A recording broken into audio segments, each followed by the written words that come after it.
Now to the pandemic. The Omicron surge is putting a strain on the nation's healthcare system as more Americans are infected. That includes an increasing number of children. Overnight, the U.S. surpassed 60 million COVID cases since the pandemic began. More than 1 million new cases were reported just over the weekend. Hospitals are now seeing a growing trend. Patients admitted for other ailments are also testing positive for COVID. Doctors say that might mean the COVID case numbers are actually higher than what's currently being reported, that many people out there may have an asymptomatic or undiagnosed case. Doctors are also noting the concerning rise among children in the hospital with COVID. Average daily hospitalizations among kids have increased by 134% over the past 2 weeks. It's especially concerning for kids under 5 who are still not eligible for any of the coronavirus vaccines. NBC News medical reporter Erika Edwards joins me now. So, Erika, doctors say the Omicron variant appears to be affecting kids younger than 5 in a new way. What is it doctors are seeing as more young kids get infected?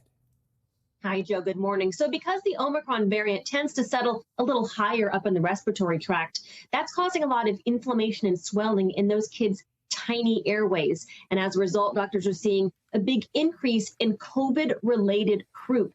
That's that barking, sort of seal-like cough that young kids, typically occurring in young children. Again, once you've heard that cough, you know it. It's a loud barking cough. Sometimes they can develop fever, a hoarse voice, and you can also hear it when they are breathing. Now, it's not fun. It's not fun to listen to. But of course, the silver lining here is that croup is generally not harmful.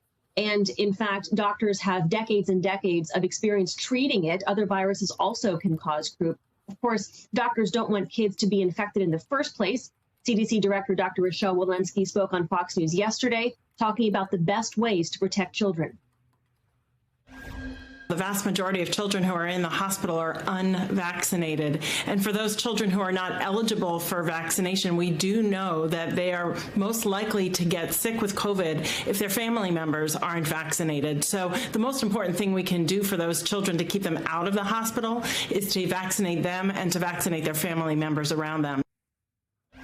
Now, vaccines are not expected for kids under age 5 until later this year. Joe? Erika, it is not just kids. We're seeing a rise in COVID hospitalizations among all age groups right now. But doctors are now saying a lot of them were not initially admitted for COVID. So what is it that's happening at hospitals around the country? Yeah, this is a nationwide trend we're hearing that's emerging, where people are coming into the hospital for reasons other than COVID-19. But because of testing policies for any patient who is admitted, they are then finding out that they are COVID-19 positive. Here's what 2 doctors, one in New York, the other in San Francisco, had to say. They might be having a stroke, they might be having a heart attack, and they just end up being positive just because of the community spread right now.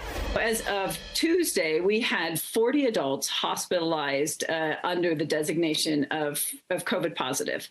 But of those 40, only 12 were hospitalized for COVID illness. Now, while that might be a good sign that Omicron indeed is a little less severe, it could also mean that people are coming in testing positive for COVID-19 before they start feeling sick. And Joe, we know that in general, people are most contagious right before those symptoms begin. All right. Very interesting. Erika, thank you so much. Thanks for watching our YouTube channel. Follow today's top stories and breaking news by downloading the NBC News app.